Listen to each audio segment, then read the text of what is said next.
Hello and welcome. I will be answering JAMB 2012 Physics Past Question 12.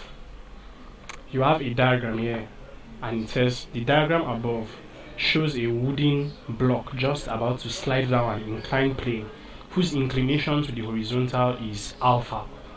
The coefficient of frictional force between the block and the plane is A. Sine alpha, B. Tan alpha, C. Cot alpha, D. Cos alpha.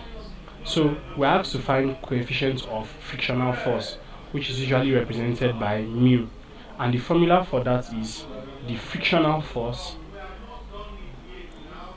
divided by the normal reaction. Okay, so in this case the frictional force is given by mg sine alpha. For an inclination like this with an angle, the frictional force F is given as mg sine alpha, or whatever angle you are given, and then the normal reaction, which is R, is given by mg cos alpha.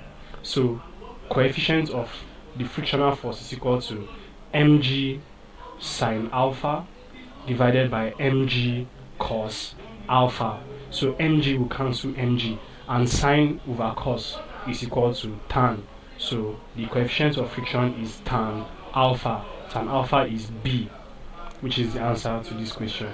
Thank you, and please subscribe to this channel for more videos and for more past questions and answers.